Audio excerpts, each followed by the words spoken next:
Assalamualaikum warahmatullahi wabarakatuh. Saya Gita Marij. Selamat datang di channel saya.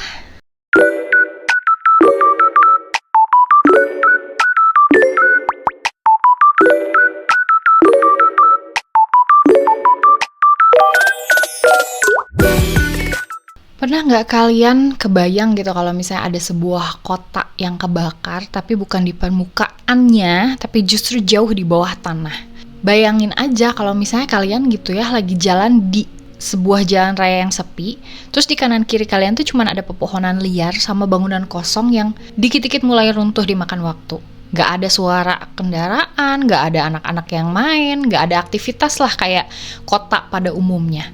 Tiba-tiba ada sebuah retakan di aspal, terus keluar kepulan asap putih gitu, yang udah gitu ngepul nggak berhenti-berhenti.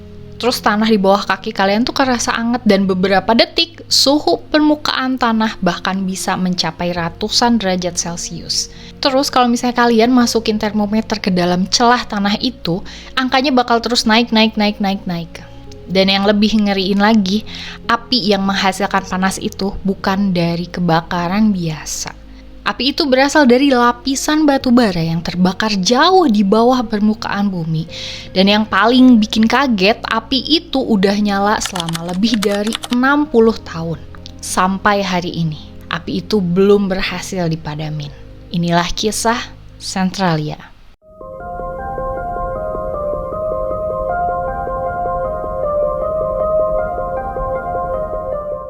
Centralia adalah sebuah kota kecil nih di negara bagian Pennsylvania, Amerika Serikat, yang pelan-pelan menghilang dari peta bukan karena perang, bukan juga karena gempa bumi, bukan karena letusan gunung berapi, bukan karena musibah-musibah alam, tapi karena satu kebakaran bawah tanah yang gak pernah berhenti.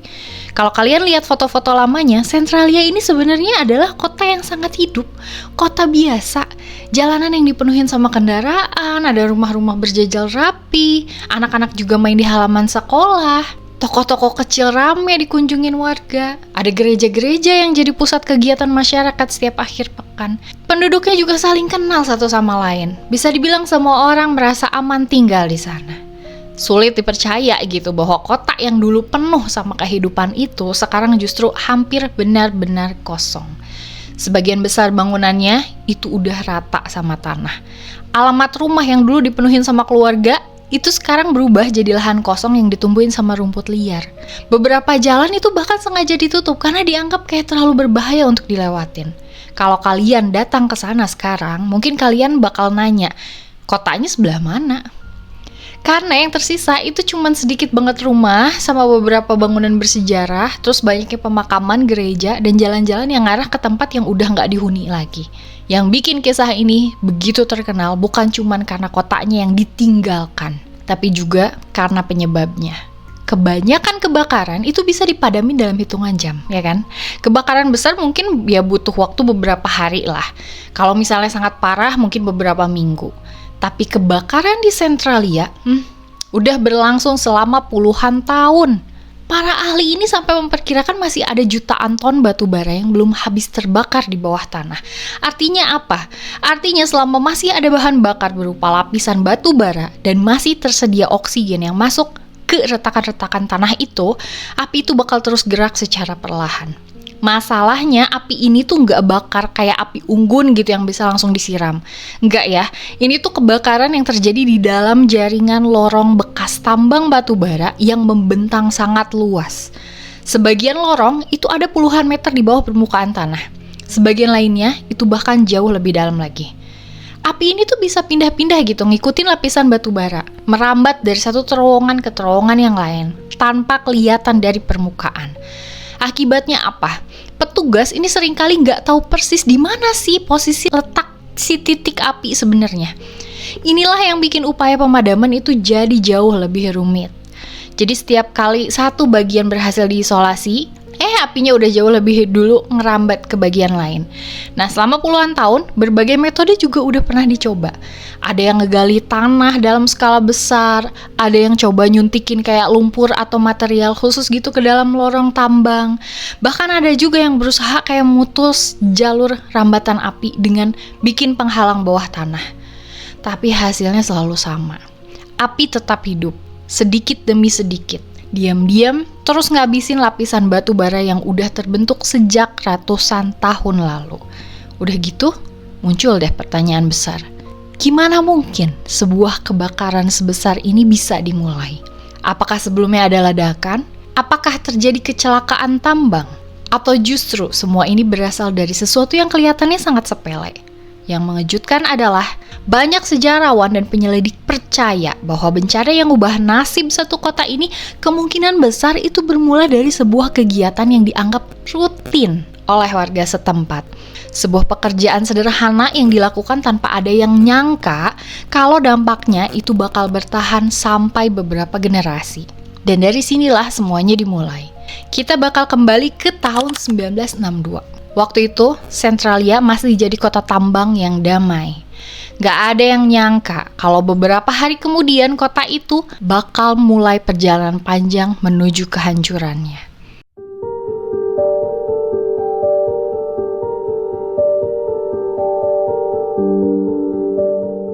Tahun 1962, kalau kalian datang ke Centralia saat itu, mungkin kalian gak akan nemuin sesuatu yang aneh. Kota kecil ini tuh dihuni sekitar 1.400 penduduk dan hampir semuanya itu saling kenal. Jadi banyak keluarga yang udah tinggal di sana selama beberapa generasi. Sejak akhir abad ke-19, kehidupan Centralia itu bergantung sama batu bara jenis antrasit. Ini adalah salah satu batu bara dengan kualitas terbaik di Amerika Serikat. Nah, di bawah kota itu tuh terbentang lapisan batu bara yang sangat luas. Selama puluhan tahun, tambang-tambang itu terus dibuka untuk memenuhi kebutuhan industri dan pemanas rumah di berbagai wilayah Amerika. Bisa dibilang tambang ini bawa kemakmuran yang luar biasa, tapi tambangnya juga ninggalin warisan yang gak sedikit. Jadi, setelah sebuah lokasi selesai ditambang, itu biasanya masih kesisa kayak lorong-lorong bawah tanah gitu yang panjang ya, kalau misalnya untuk ditambangkan. Ada pula kayak bekas galian terbuka yang kemudian harus dijadiin tempat pembuangan sampah sama warga. Dimanfaatin lah. Nah, pada masa itu, praktek kayak gini tuh bukan sesuatu yang dianggap aneh. Jadi kayak standar keselamatan lingkungan itu belum seketat sekarang. Jadi banyak kota kecil itu punya tempat pembuangan sampah sederhana di bekas area-area tambang. Biasa banget lah. Salah satunya ya Centralia. Menjelang akhir Mei di 1962 nih, kota ini tuh lagi bersiap ngadepin perayaan Memorial Day, hari libur nasional untuk ngenang para prajurit Amerika yang gugur. Ini tuh kayak tahun-tahun sebelumnya, pemerintah kota itu ingin ngebersihin area sekitar pemakaman, jadi supaya kelihatan rapi sebelum banyak pengunjung yang datang. Nih, salah satu pekerjaan yang harus dilakukan itu adalah ngebersihin tempat pembuangan sampah yang ada nggak jauh lah dari kompleks pemakaman. Sampah-sampah yang numpuk itu dianggap ganggu pemandangan kan, otomatis itu juga sekaligus berpotensi meninggalkan bau, kebayangkan pada saat perayaan gitu. Nah, saat itu, solusi yang dianggap paling praktis itu adalah ngebakar sampah-sampah itu. Metode ini ya bisa dibilang lazim lah dilakukan di banyak tempat pada masa itu ya. Jangankan pada masa itu, masa sekarang pun begitu kan di TPS-TPS. Jadi nggak ada yang ngira nih kalau keputusan tersebut itu akan jadi awal dari sebuah bencana yang berlangsung sampai puluhan tahun. Ceritanya api dinyalain nih. Awalnya semuanya kelihatan ya biasa aja. Tumpukan sampah mulai dibakar. Kayak yang diharapin, terbakar semuanya, asap mengepul nih ke udara. Ya petugas ngiranya api bakal segera padam kan setelah seluruh sampah ini habis terbakar. Tapi ternyata nggak kayak gitu. Beberapa hari kemudian kelihatan nih kalau si asap itu masih ada, masih keluar dari lokasi tersebut. Api itu seolah-olah nggak pernah benar-benar mati. Petugas akhirnya balik lagi dong, datang untuk madamin apinya. Mereka coba siram, mereka juga gali sebagian area. Udah gitu, ditinggalin lagi nih lokasinya dengan keyakinan bahwa udah selesai, ntar juga padam. Tapi nggak lama kemudian, asapnya muncul lagi. Kali ini jauh lebih banyak. Ada sesuatu yang terus nyala di bawah permukaan.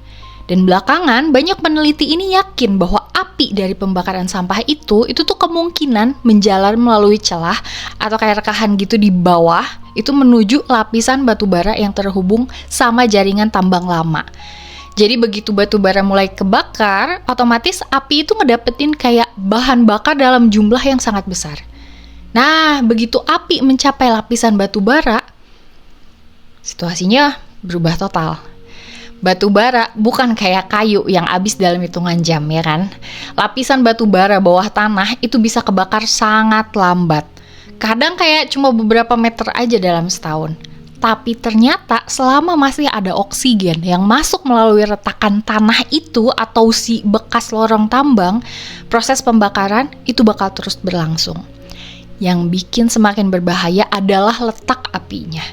Semua itu tuh terjadi jauh di bawah tanah. Jadi bener-bener gak kelihatan, gak kedengeran. Dan hampir mustahil dipastikan lokasi persisnya di mana. Awalnya gak ada yang bener-bener panik. Sebagian besar warga tuh tetap ngejalanin kehidupan kayak biasa. Anak-anak tetap sekolah, orang yang kerja tetap kerja, toko-toko masih pada buka setiap pagi, gereja masih ada kegiatan, jemaatnya masih banyak. Mereka tuh nganggap kayak pemerintah itu pasti bisa lah ngatasinnya.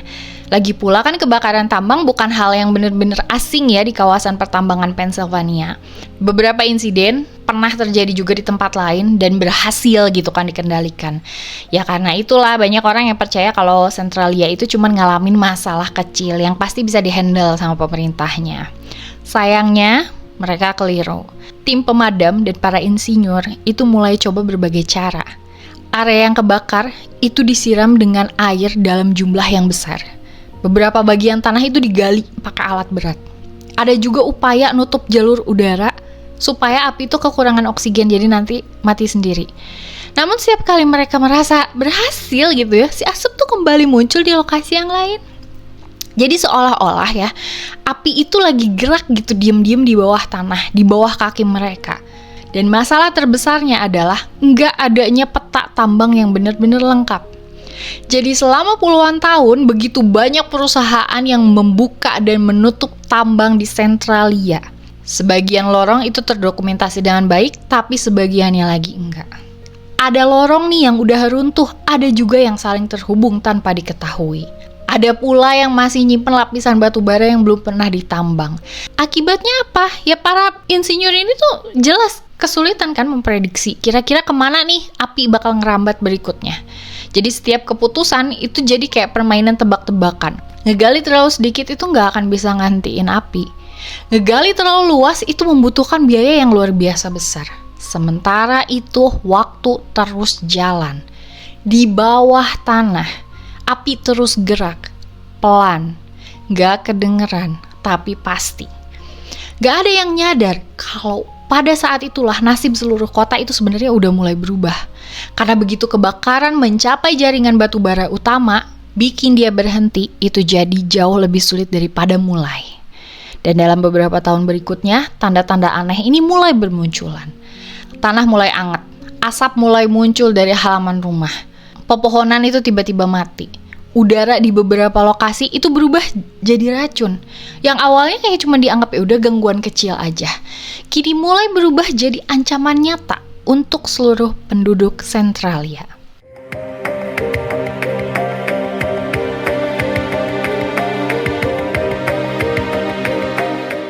Beberapa bulan setelah kebakaran pertama terjadi, warga Centralia ini mulai nyadar kalau ada sesuatu yang gak beres.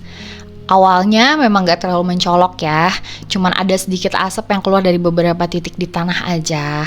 Jadi kadang-kadang kelihatan gitu di pinggir jalan, kadang-kadang juga muncul dari sela-sela bebatuan. Jadi sebagian orang itu nganggep ya udah cuman asap uap biasa aja. Tapi ternyata semakin lama itu jumlahnya justru semakin banyak. Yang lebih aneh lagi, asap itu tuh nggak muncul setelah hujan atau saat cuaca dingin aja gitu. Bahkan di hari-hari yang cerah sekalipun, itu ada kepulan asap putih gitu kelihatan keluar dari tanah. Abis itu, mulai deh muncul tanda berikutnya. Permukaan tanah itu mulai kerasa anget.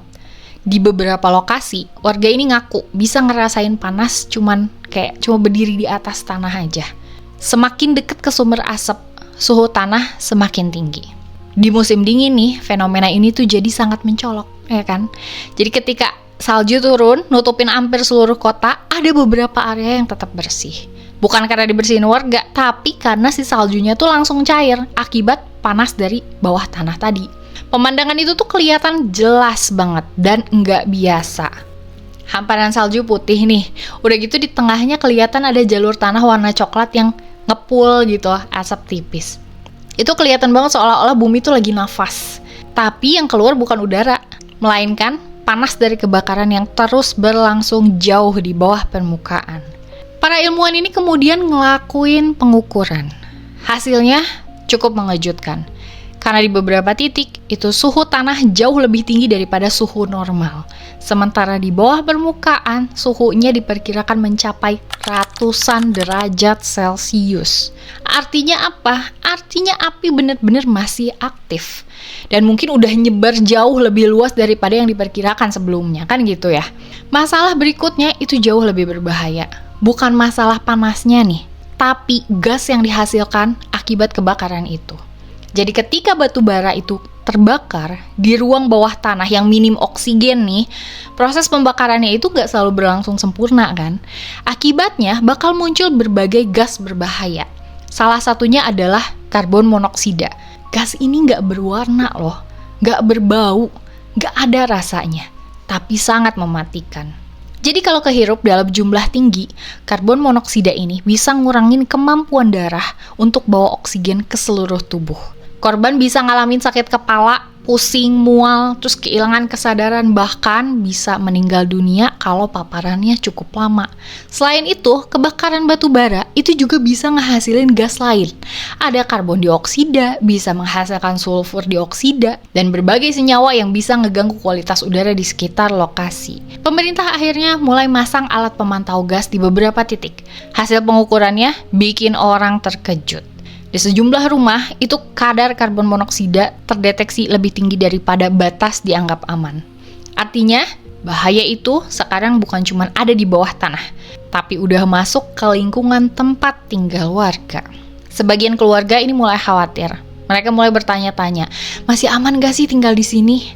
Tapi bagi banyak warga Sentralia, ninggalin kota itu bukan keputusan yang mudah. Mereka nganggapnya kan rumah mereka di situ, pekerjaan mereka juga di situ, kenangan hidup mereka ada di situ juga. Banyak keluarga yang udah tinggal di Sentralia selama 3 atau bahkan 4 generasi gitu. Mereka lahir di kota itu, mereka gede di kota itu, mereka nikah di kota itu. Bahkan orang tua sama kakek nenek mereka itu dimakam ini di pemakaman di situ juga gitu kan. Jadinya ya sebagian warga itu milih bertahan aja. Mereka percaya kok kalau keadaan itu bakal segera membaik. Tapi sayangnya, yang terjadi justru sebaliknya. Api terus bergerak, bukan ke atas ya, tapi menyamping, ngikutin lapisan batu bara yang membentang di bawah kota. Para ahli ini ngejelasin bahwa kebakaran tambang kayak gini itu nggak nyebar secara acak. Api itu bakal terus cari batu bara yang masih utuh untuk dijadiin bahan bakarnya.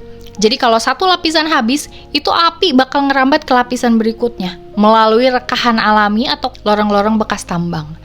Inilah yang bikin kebakaran Sentralia sulit dihentikan. Bahkan ketika satu area terlihat aman ya, api mungkin udah berada jauh lah beberapa ratus meter gitu, tapi nggak kelihatan sama sekali. Selama bertahun-tahun, pemerintah ngabisin jutaan dolar untuk coba ngehentiin kebakaran tersebut. Berbagai metode udah dicoba. Salah satunya itu adalah ngegali parit besar sampai kena ke lapisan batu bara, dengan harapan si api itu bisa diputus sebelum ngerambat lebih jauh. Ada juga upaya nyuntikin campuran pasir, tanah liat, lumpur, batu pecah, dan material lain itu ke dalam lorong tambang supaya aliran udaranya itu menuju api bisa terhambat. Beberapa proyek ini sempat nunjukin hasil yang menjanjikan, tapi selalu aja ada masalah. Biayanya juga mahal banget ya. Medan bawah tanah itu sulit dipetakannya, itu nggak kebaca banget. Dan api seringkali ternyata udah lewatin area yang lagi dikerjain. Jadi semakin lama ditunda, semakin luas pula gitu kan wilayah yang terbakar. Jadi akhirnya muncul kesimpulan yang mau nggak mau harus diterima walaupun pahit. Bencana ini mungkin udah ngelewatin titik di mana api masih bisa dipadamkan dengan teknologi dan anggaran yang tersedia saat itu. Kesimpulan tersebut sulit diterima, tapi fakta di lapangan lain lagi. Setiap tahun retakan baru terus muncul, asap terus keluar, tanah terus memanas, dan kualitas udara di beberapa lokasi semakin buruk. Terus muncul deh ancaman lain yang bahkan lebih menakutkan. panas dari kebakaran itu pelan-pelan melemahkan struktur tanah di atas lorong-lorong tambang. Batu penyangga alami ini mulai rapuh. Sebagian rongga bawah tanah itu ngalamin keruntuhan. Permukaan tanah yang selama ini kelihatannya kokoh itu ternyata perlahan kehilangan kekuatan. Artinya, suatu hari nanti, tanah itu bisa aja tiba-tiba ambles, tanpa peringatan. Dan jika seseorang berada tepat di atasnya saat itu terjadi, akibatnya ya bisa sangat fatal. Sayangnya, kekhawatiran itu bukan sekedar teori. Beberapa tahun kemudian, Centralia ngalamin sebuah peristiwa yang akhirnya ngubah cara pemerintah memandang bencana ini. Satu anak laki-laki nyaris menghilang ke dalam bumi. Dan kejadian itulah yang akhirnya buka mata semua orang bahwa Centralia gak lagi bisa disebut sebagai kota yang aman untuk dihuni.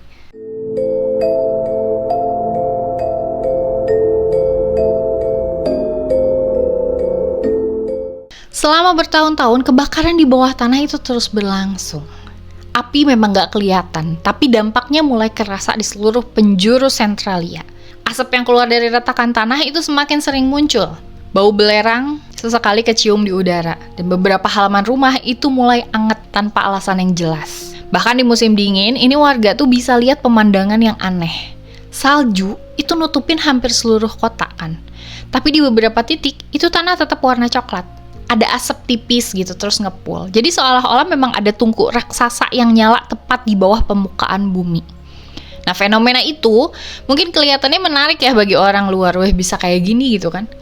Tapi bagi warga Centralia, setiap kepulan asap itu adalah pengingat bahwa rumah mereka itu sedang berdiri di atas kebakaran yang belum diketahui ujungnya. Semakin banyak ahli yang datang melakukan penelitian, mereka ngebor tanah di berbagai lokasi. Ngukur suhu, ngambil sampel udara, dan bikin peta jalur penyebaran api. Hasilnya, bikin pemerintah semakin khawatir. Karena api ternyata udah ngerambat jauh lebih luas daripada perkiraan awal.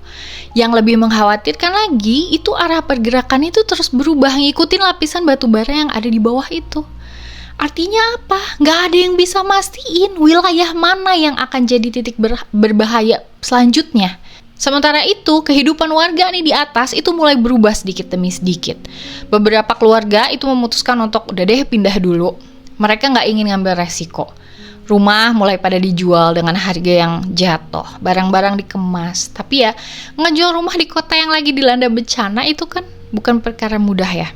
Siapa yang mau beli gitu? Rumah yang berdiri di atas tanah yang pelan-pelan kebakar. Nilai properti jelas jatuh drastis. Banyak rumah yang akhirnya nggak laku sama sekali. Sebagian pemilik ya bahkan ninggalin rumah mereka kayak gitu aja. Lama-kelamaan pemandangan kota tuh mulai berubah.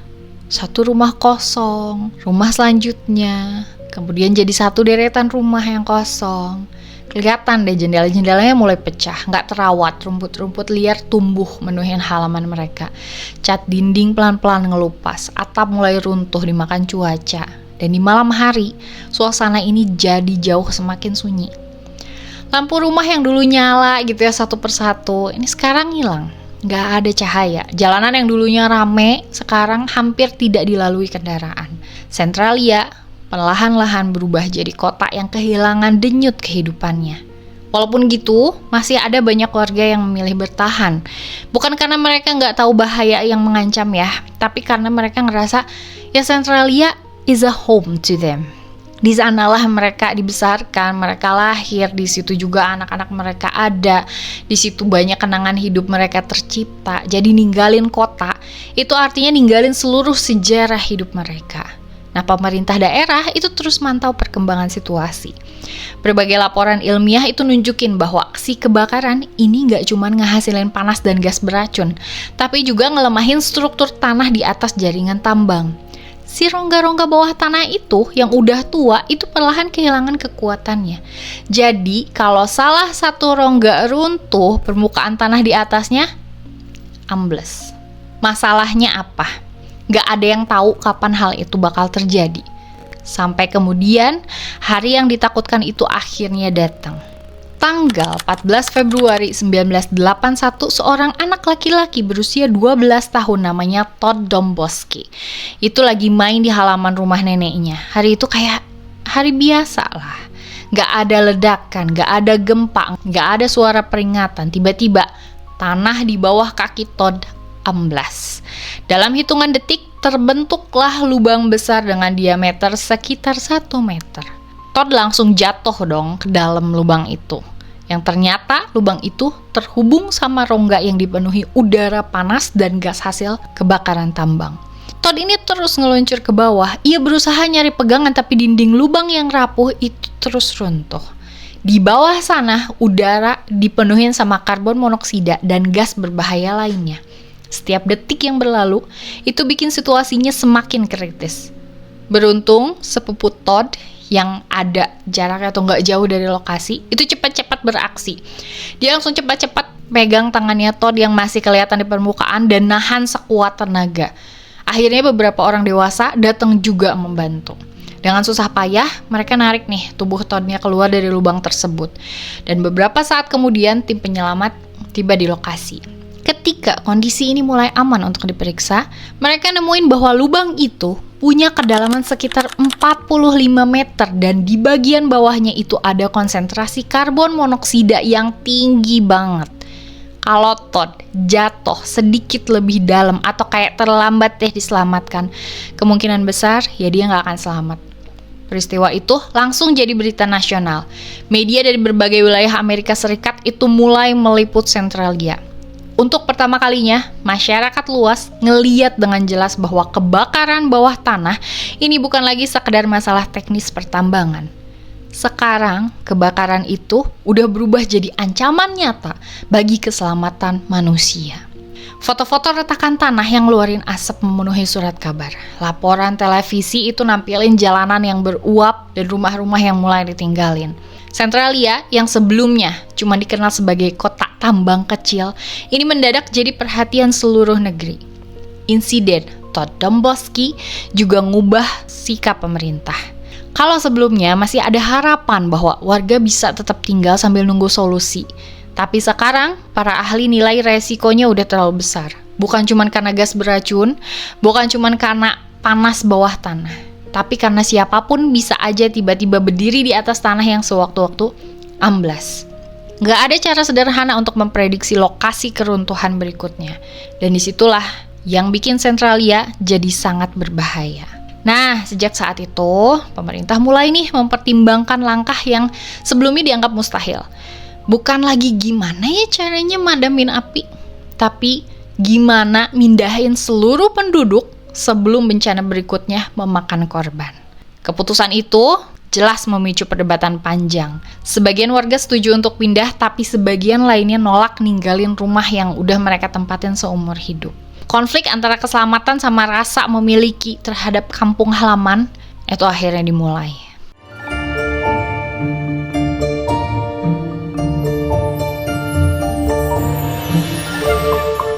Insiden yang hampir merenggut nyawa Todd Domboski ini jadi titik balik yang gak bisa diabaikan lagi. Selama hampir 2 dekade, kebakaran di bawah tanah itu memang terus jadi masalah. Tapi setelah kejadian itu, pemerintah ini nyadar kalau mereka bukan lagi ngadepin soal lingkungan semata gitu. Sekarang keselamatan ribuan penduduk itu jadi taruhannya. Gak lama kemudian, berbagai penelitian itu kembali dilakukan. Para ahli geologi, insinyur pertambangan, dan kayak lembaga pemerintah itu ninjau ulang si kondisi Centralia. Kesimpulannya hampir sama. Kebakaran udah terlalu luas. Biaya untuk memadamkan api itu diperkirakan mencapai ratusan juta dolar tanpa jaminan keberhasilan. Api itu udah ngejalar melalui jaringan-jaringan lapisan batu bara yang jauh lebih kompleks. Di bagian lorong tambang itu bahkan nggak punya peta yang lengkap. Artinya apa? Nggak ada seorang pun yang benar-benar tahu seberapa jauh kebakaran ini udah menyebar. Pada akhirnya, pemerintah ngambil keputusan yang sangat berat. Bukan memadamkan kota, melainkan menyelamatkan penduduknya. Program relokasi ini mulai dijalanin. Pemerintah nawarin kompensasi ke warga-warga yang bersedia ninggalin rumah mereka. Rumah-rumah dibeli secara bertahap. Jadi setelah pemiliknya pindah, ini banyak bangunan yang kemudian dibongkar untuk mencegah orang lain kembali nempatin. Satu demi satu, rumah menghilang. Disusul toko-toko. sekolah-sekolah, gedung pemerintah. Lingkungan yang dulunya rame, ini pelan-pelan mulai berubah jadi hamparan lahan kosong.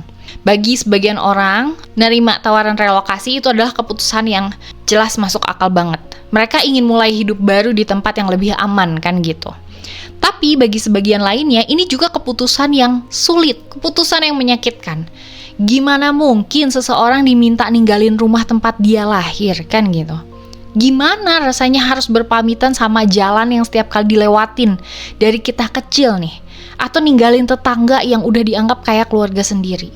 Gak sedikit warga yang nolak pindah. Mereka berpendapat bahwa selama rumah mereka masih berdiri dan kondisi di sekitar masih bisa ditinggalin, ya mereka gak akan pergi. Beberapa di antaranya bertahan selama bertahun-tahun, bahkan ketika sebagian besar kota ini udah kosong. Perdebatan ini berlangsung cukup lama. Di satu sisi, pemerintah ingin mastiin gak ada lagi korban. Di sisi lain, warga ngerasa mereka punya hak untuk tetap tinggal di tanah milik mereka. Akhirnya apa? Proses relokasi tetap berjalan, jumlah penduduk terus menurun dari tahun ke tahun. Dari sekitar 1.400 jiwa di awal tahun 1960-an, Centralia perlahan kehilangan hampir seluruh warganya. Sekarang cuma kayak segelintir penduduk aja yang masih punya hak untuk tetap tinggal berdasarkan kayak kesepakatan hukum yang dibuat beberapa tahun lalu. Sebagian besar bangunan itu udah nggak ada lagi. Kalau kalian datang ke Centralia sekarang, mungkin kalian bakal kesulitan ngebayangin bahwa tempat ini pernah jadi sebuah kota yang hidup. Jalan-jalannya masih ada. Beberapa gereja masih berdiri. Pemakaman juga tetap dirawat dan masih dikunjungi keluarga yang punya kerabat yang dimakamin di situ. Tapi hampir semua kawasan pemukiman itu udah berubah jadi padang rumput atau hutan kecil.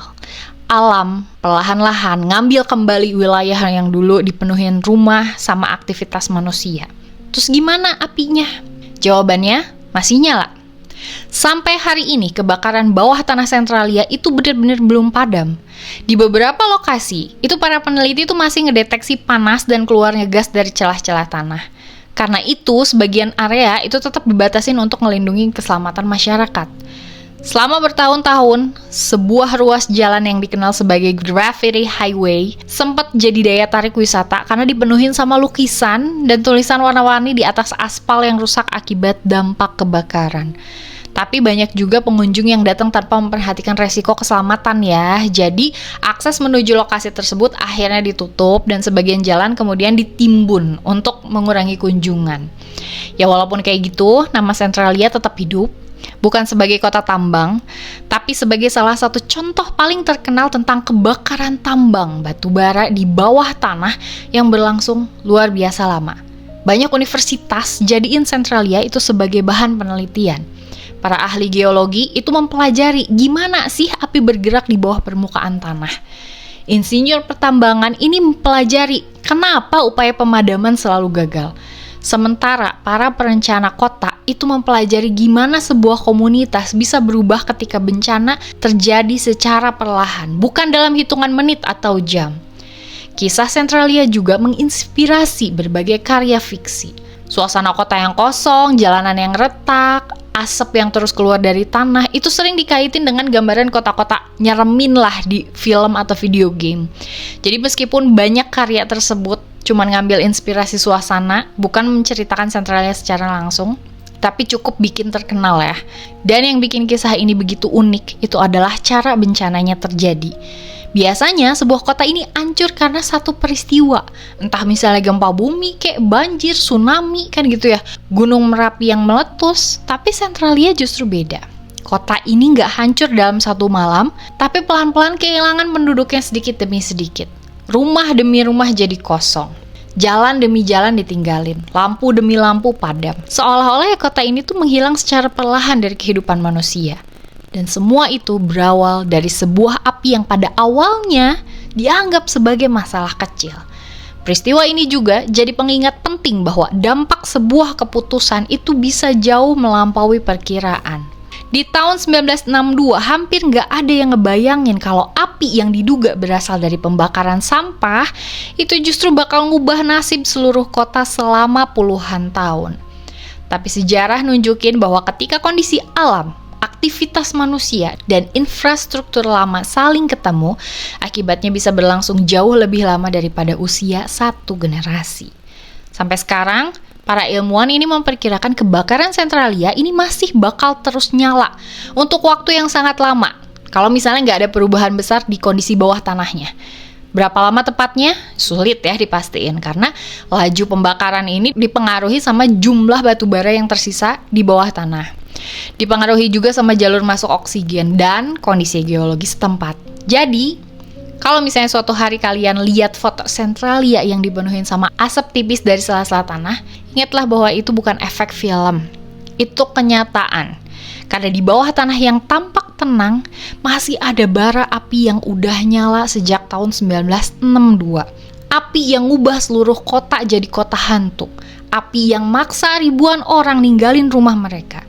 Dan api yang sampai hari ini masih jadi salah satu kebakaran bawah tanah paling terkenal di dunia. Makasih banyak untuk yang udah nonton video saya kali ini. Kalau misalnya kalian suka sama video-video kayak gini, boleh di like, comment, share, subscribe. Jangan lupa jaga terus kesehatan fisik dan kewarasan mental karena itu penting banget. Sampai ketemu di video saya selanjutnya. Saya Gita Marici undur diri. Assalamualaikum warahmatullahi wabarakatuh.